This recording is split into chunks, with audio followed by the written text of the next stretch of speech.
The town of Blackwater had always been quiet, nestled between the thick forests and the winding river that cut through its center. Most residents had long learned to ignore the eerie stretch of the riverbank where the old bridge stood. Rusted iron beams twisted like skeletal fingers over the dark waters, and planks rotted underfoot, giving off the faint scent of decay. For years, locals whispered stories about the bridge. Anyone who dared to cross it after midnight simply vanished. Some said it was cursed. Others claimed the bridge was a gateway to something beyond the natural world. Few ventured close enough to test the rumors, and those who did returned pale, shaken, or silent. 18-year-old Nathaniel lived in a small house near the northern end of the bridge. He had grown up with the stories, but like most teenagers, he was skeptical. To him, the bridge was a relic of old Blackwater, more terrifying in tales than in reality. Yet something about it called to him, an unshakable pull that drew him toward the twisted iron and fog-draped river. Nathaniel had always been curious. Every evening, he watched from his bedroom window as the fog rolled off the river, curling around the bridge. On nights when the moon was hidden, the shadows cast by the beams looked almost alive, writhing in patterns that made his stomach twist. He had asked his parents about it before, but they would only warn him to stay away. "The bridge is not a place for children," his father had said sternly. "Stay on your side of the river. No good comes from crossing it at night." Yet Nathaniel could not ignore the fascination. Something about the silent, abandoned structure called to him, as if the whispers of the missing had seeped into his own thoughts. He tried to shake it off, focusing on mundane life, school, chores, friends, but the bridge lingered at the edge of his mind. That evening, Nathaniel stood at the edge of the riverbank, the fog thickening around his feet. The moon was a thin crescent in the sky, barely illuminating the bridge. Every creak of the old planks seemed amplified, echoing across the still waters below. He hesitated, glancing over his shoulder at the empty town streets, feeling a shiver run down his spine. Stories of the missing flickered in his mind. A fisherman who had vanished while returning home late. A teenager last seen near the bridge at midnight. An elderly man who disappeared without a trace, his boat found empty downstream. The air seemed to vibrate with the unspoken presence of those who had walked the bridge and never returned. Nathaniel took a deep breath and stepped forward. The first plank groaned beneath his weight, the sound sharp in the silence. Fog curled around his ankles as he moved carefully, eyes fixed on the far side. Each step was deliberate, each breath steady, as he forced himself to focus on the physical world, to ignore the growing sensation that he was being watched. Halfway across, the wind picked up, carrying a low, whispering hum. Nathaniel froze. It was almost as if voices were drifting through the fog, murmuring his name. He scanned the shadows, seeing nothing, yet feeling the weight of unseen eyes. Panic prickled along his spine, but he forced himself forward. A sudden flash of movement caught his attention, a shadow darting along the bridge's edge. Nathaniel's heart pounded as he turned, but the shadow vanished before he could focus. The bridge groaned ominously, as if protesting his presence. Nathaniel remembered the stories. Those who crossed the bridge after midnight vanished, but he was determined to understand. Was it a curse, a natural hazard, or something beyond reason? As he neared the far side, the fog thickened, curling around his legs like living tendrils. The whispers became clearer, forming words that were almost comprehensible. Leave. Now. Too late. Nathaniel's stomach twisted. His rational mind screamed to retreat, but curiosity rooted him in place. He pressed forward, feeling the bridge shift beneath him, the air growing colder with each step. He realized then that this was no ordinary structure. The bridge seemed alive, aware of his presence, testing him, assessing his fear. Nathaniel's steps slowed as he reached the midpoint of the bridge. From below, the river gurgled and lapped at the rotting supports, its black waters reflecting nothing but shadow. He peered over the edge, trying to see the riverbed, but the fog clung thick and heavy. He remembered the stories his grandmother had whispered, tales passed down for generations. a young couple who had crossed the bridge decades ago, returning only as empty shells, wandering aimlessly through the town before disappearing entirely. A fisherman whose boat was found abandoned, his face pale and eyes wide in a silent scream. Children who dared each other to step onto the planks after midnight, some never returning, their laughter swallowed by the fog. These were no longer mere tales. They were warnings, etched into the town's collective memory. Nathaniel felt the weight of these histories pressing down on him, a reminder that the bridge was more than wood and iron. It was a sentinel, a threshold, a trap. Suddenly, a low wind whipped across the bridge, carrying a whisper that seemed to come from beneath the planks. Nathaniel froze, every nerve on edge. The sound of movement shifted beneath him, subtle at first, then growing. A scraping, like nails along wood, echoing from the shadows below. A cold sensation crept up his spine. He turned his head slowly, and in the dense fog, he thought he saw a figure, just beyond the edge of the bridge, a shadowed form standing perfectly still. It didn't move like a human, yet its posture was deliberate, almost watchful. Nathaniel blinked, but when he looked again, it was gone. Heart racing, he realized that the bridge had changed. The familiar planks now seemed to stretch endlessly, the fog curling tighter, almost tactile, wrapping around his ankles. The whispers intensified, murmuring, "Too late. Too late. Too late." Nathaniel's rational mind struggled against the fear. He repeated to himself, "It's just stories, just fog and wind, just shadows. Just..." Yet every fiber of his being felt the presence of something else, an awareness, a sentience embedded in the bridge. He tried to focus on each step, counting planks, noting their rot and cracks. But the bridge resisted. Planks that had felt solid now creaked ominously. Iron beams groaned under imaginary weight. Each sound amplified the tension in his chest.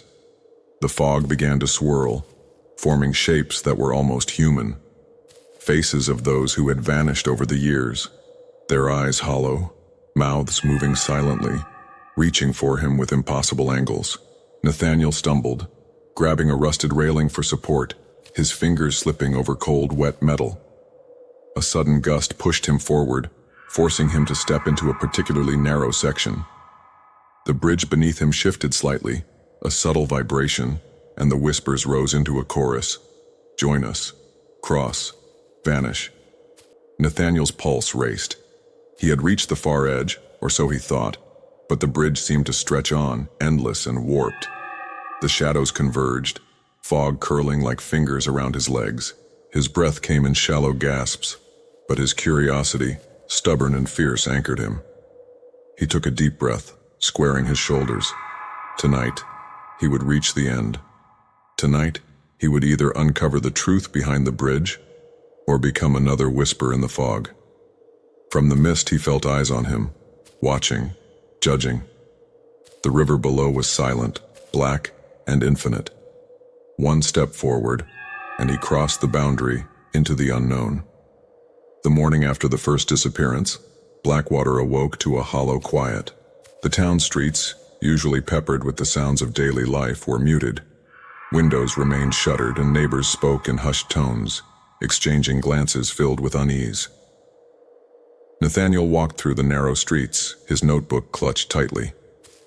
He had spent the previous night staring at the bridge from his window, waiting for signs, trying to see if the fog would betray any movement. His curiosity had shifted into something heavier now, an understanding that the bridge was no mere relic. Mrs. Caldwell, an elderly woman who lived near the riverbank, had vanished after crossing the bridge at midnight. Her house sat empty, doors ajar, the faint smell of decay lingering in the air.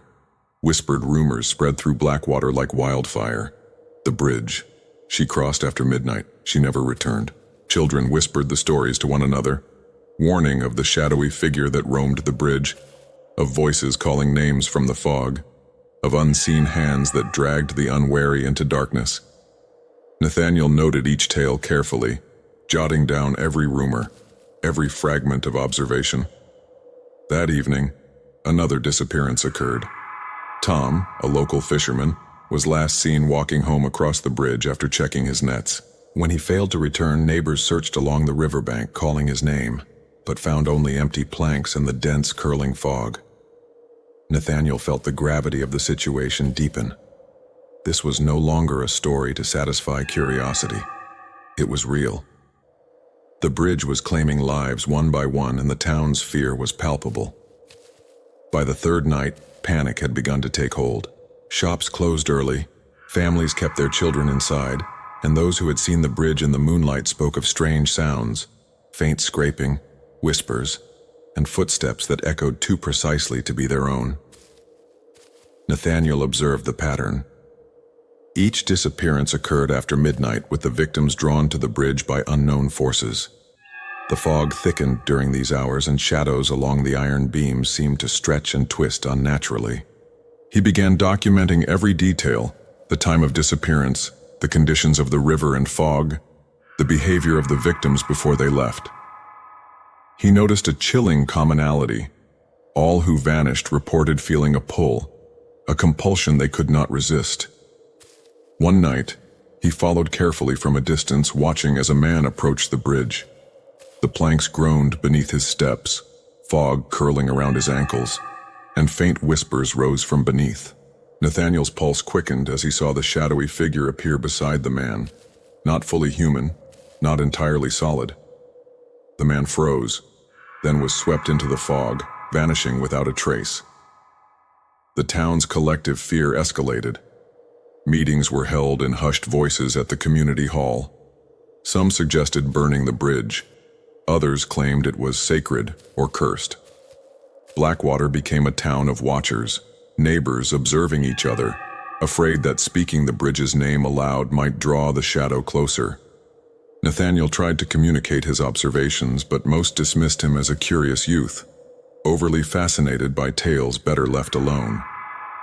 Yet even the skeptics felt the unease, the invisible pull that seemed to emanate from the bridge each night. He confided in Sophie, a friend who had grown up nearby. "It's the bridge," Nathaniel said. "It's alive somehow. It knows who's near. It's choosing them." Sophie's eyes widened. "Choosing? Like it decides who disappears?" Nathaniel nodded. "I've seen it. There's a pattern. I want to understand it before it's too late." By the end of the week, 4 more villagers had vanished. Each disappearance followed the same chilling progression.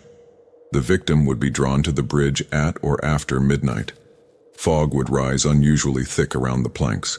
Shadows would appear along the edges, almost human, almost alive. The victim would disappear, leaving only a faint echo of footsteps in the fog. Nathaniel felt a growing responsibility. He could no longer stand by. Each night he recorded, observed, and waited, determined to uncover the mechanism behind the bridge's deadly pull. The townspeople whispered of curses, of spirits, of old sins bound to the iron and wood. But Nathaniel's curiosity was stronger than fear. He realized that to prevent more deaths, he had to confront the bridge, understand its nature, and perhaps even step onto the planks himself. On the 7th night, Nathaniel made a decision. He would follow the pattern, trace the victim's steps, and document what occurred on the bridge after midnight. He prepared carefully: flashlight, notebook, camera, and a small amulet Sophie had given him for protection, a talisman of old local lore meant to ward off malevolent spirits. As the clock struck 12, Nathaniel stepped quietly from his house. The fog clung to the riverbank, curling in thick tendrils around his feet. The bridge loomed ahead, rusted beams twisted like skeletal hands reaching into the black water below. A faint whisper rose on the wind, almost audible. "Come, join us, vanish." Nathaniel swallowed hard, gripping the flashlight tightly. One step forward and he would cross into the unknown. His pulse raced, every instinct screaming to turn back. But tonight, he would confront the truth. And with that, he stepped onto the bridge, into the waiting fog, into the darkness that had claimed so many before him. Nathaniel spent the day buried in the dusty archives of Blackwater's town hall. Old newspapers, Yellowed ledgers and brittle letters detailed the town's history and the bridge's grim legacy. He discovered that the bridge had been constructed in the late 1800s, spanning the river after a series of floods destroyed earlier wooden crossings. Almost immediately after its completion, records hinted at mysterious disappearances. One entry from 1893 noted a traveling merchant lost to the bridge, body never recovered, while a 1927 newspaper reported a young couple who vanished, leaving their belongings on the riverbank. These were not isolated incidents. Patterns repeated roughly every decade, though the frequency had increased in recent years. Nathaniel copied everything into his notebook, noting times, dates, and the ages of the victims. A chilling pattern emerged. Most disappeared after midnight. Most had some connection to curiosity or defiance, and many had been alone. After the archives, Nathaniel visited the town's oldest residents seeking oral histories. Mrs. Caldwell's sister, now living in a small apartment near the town center, told him about the bridge spirit. "They say it's not a person or a ghost," she said, voice trembling. "It's alive, in its own way. It knows when someone approaches, feels their fear, and chooses whom to take. Some who've crossed claim they heard whispers of their own name. Some say the bridge called to them." Nathaniel shivered. The description matched what he had already witnessed. The pull, the whispers, the fog curling unnaturally. It was as if the bridge itself were sentient, feeding off the tension, curiosity, and fear of those who dared approach. He visited a local historian next, uncovering a faded journal detailing rituals attempted to appease or ward off the bridge. Townspeople had thrown offerings into the river, burned candles, and performed prayers, but all proved ineffective. The bridge remained a relentless force, claiming its victims and reinforcing the town's fear. Back in his room, Nathaniel spread maps, notes, and photographs across the floor. He tried to quantify the disappearances, searching for patterns. One insight struck him like lightning. The victims' disappearances coincided not just with time, but with their internal emotional state. Those who were anxious, fearful, or curious were most often drawn to the bridge. Those who ignored it or treated it lightly generally remained safe. Nathaniel realized the bridge was more than a physical structure. It was an entity, responsive, selective, and intelligent. Each disappearance was calculated, each encounter tailored to the person's psychological vulnerabilities. He thought about his own fascination, the pull he had felt toward the bridge. A cold dread settled in his chest. If the bridge sensed his curiosity, it might already be choosing him. That evening, Nathaniel returned to the riverbank to observe the bridge from a distance. The fog clung low, curling like living tendrils around the river's edge. He noted small, almost imperceptible movements in the shadows, patterns that seemed deliberate, as if the bridge itself were breathing. He saw figures moving in the mist. Not real people, he realized, but echoes, reflections of previous victims. Some mimicked life, walking the planks silently, while others stood still, staring into the fog with hollow eyes. Nathaniel's heart raced. The whispers rose from the bridge, faint and insistent. Come closer, join us." He felt the tug, the irresistible pull, stronger than ever before. It wasn't just fear. It was something else, something old and alive, calling to the human mind. Nathaniel retreated to his home, shaken but determined. He knew what he had to do. He would confront the bridge directly. He gathered materials for protection, a flashlight, rope, journal, and a small amulet for warding. He reviewed every detail he had discovered, the history, the patterns, the whispers, and began to form a plan. If he could understand how the bridge selected its victims, perhaps he could anticipate its behavior, or even resist its pull. The stakes were high. He could not fail, or more lives would be lost. As night fell, Nathaniel looked out his window at the fog-wrapped bridge. The iron beams loomed like skeletal fingers, the river below black and silent. He took a deep breath, steeling himself. Tomorrow he would step onto the planks, not as a victim but as an observer, a challenger, perhaps even a savior. The bridge waited. The night was unnaturally still. Blackwater's streets lay quiet, windows darkened, and the fog hung thick like a blanket over the town. Nathaniel stepped out of his home, heart hammering, amulet in hand, flashlight clipped to his belt. Every instinct screamed to turn back, yet curiosity and determination propelled him forward. The bridge loomed ahead, skeletal and silent. Rusted beams twisted against the night sky like clawed hands reaching into the black water below. Nathaniel's breath condensed in the cold air as he stepped onto the first plank. It groaned under his weight, a deep, resonant sound echoing across the river. Immediately he felt it, the pull, the subtle tug of the bridge itself. The fog seemed to curl around his ankles, moving with intent. Shadows twisted along the planks, elongated, reshaping, forming shapes that were almost human, yet grotesque. With each step forward, whispers rose from the fog. "Come, join us. Stay." The words seemed to echo inside his mind, simultaneous and overlapping, impossible to ignore.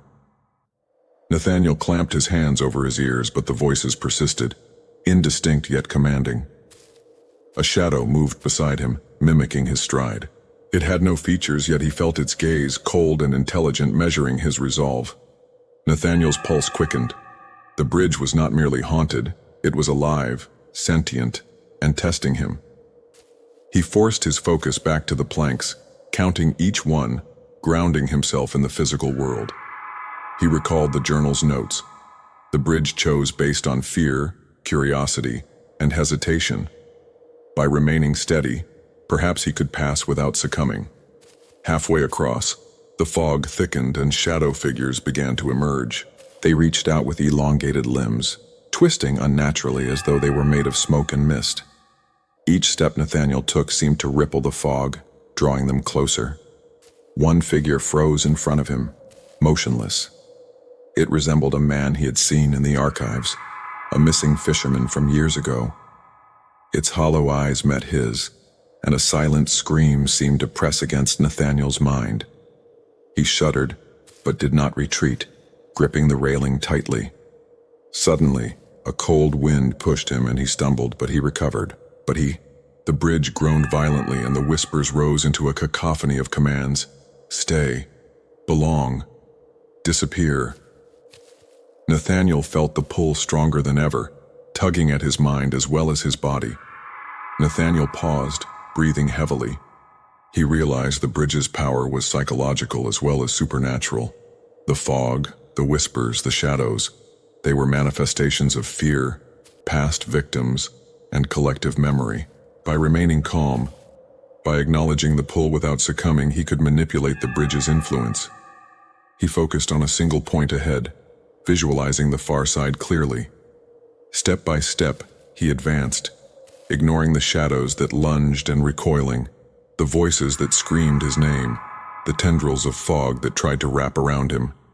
Each deliberate step weakened the shadow's hold, the fog thinning slightly with his confidence. A low growl, deep and resonant, emanated from beneath the planks. Nathaniel understood then. The bridge did not want him to reach the other side. It wanted him to surrender, to give in to fear. As Nathaniel approached the far side, the fog began to lift, revealing the riverbank faintly illuminated by moonlight. The shadows grew desperate, lunging, twisting, and screaming silently in frustration. He clutched the amulet, whispering a protective charm he had learned from the historian's notes. One final step and he crossed the threshold. The shadows recoiled, the fog dissipated slightly, and the bridge groaned as if releasing its tension. Nathaniel stumbled onto solid ground, breathing hard, heart racing, but alive. He turned to look back. The bridge stood silent once more, deceptively inert. Yet he could feel it, dormant, patient, waiting. The knowledge he gained tonight was powerful. The bridge could be resisted, understood, and perhaps survived. But it had not been defeated. Nathaniel knew that what awaited next, the final confrontation, the ultimate truth behind the bridge, was inevitable. The river fog thickened more than ever as midnight approached. Nathaniel stood at the riverbank, staring at the skeletal bridge. Each rusted beam cast a long, jagged shadow in the moonlight. The events of the past nights weighed heavily on him. The vanished villagers, the whispers, the shadows that had tried to pull him into the fog. Tonight, he would confront the source, not as an observer, not as a passive witness, but as a challenger. Every step he took toward the bridge felt heavier, the pull stronger, as if the bridge knew what he intended. Nathaniel stepped onto the first plank. Immediately the whispers began, louder, more urgent. "Join us, my belong. Stay." Shadows moved along the railings, stretching like smoke, shapes flickering between human and something else. He gripped the amulet, grounding himself, repeating a protective charm. Step by step he advanced, forcing himself to ignore the tendrils of fog that reached for him, the voices that echoed in his mind. Halfway across, he saw figures from past disappearances, ghostly echoes frozen in terror. Their eyes locked on him, mouths moving silently, pleading, warning, cursing. Nathaniel understood. The bridge fed on fear and curiosity, but also on regret. Each shadow represented unresolved dread, lingering in the bridge's memory. At the midpoint, the bridge seemed to warp around him. Planks stretched, beams twisted, and the fog thickened into a near-solid wall. From the mist, a shape emerged, a massive, shifting shadow, darker than the night, its edges fractal, pulsing with intent. "You dare challenge me?"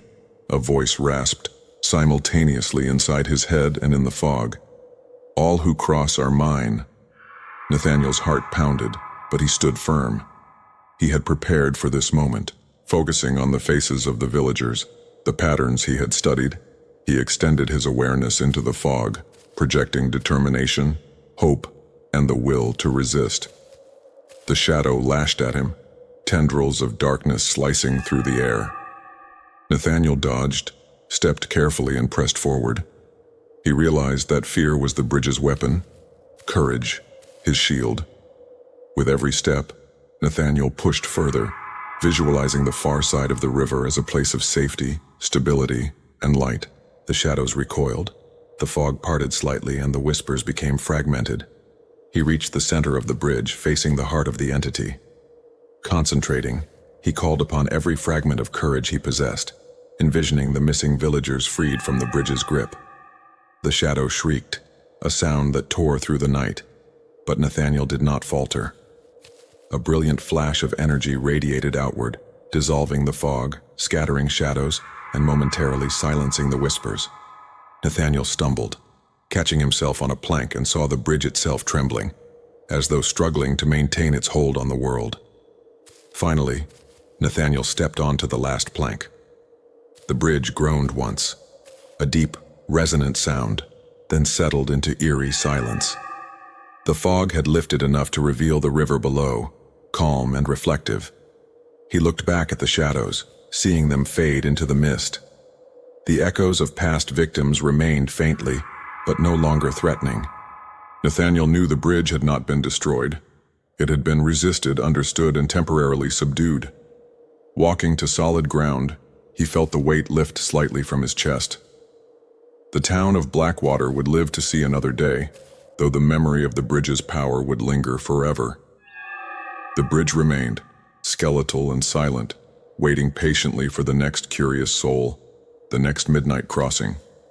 Nathaniel understood one final truth. Some mysteries cannot be fully solved. They can only be confronted, survived, and remembered. The bridge had judged him, and he had endured.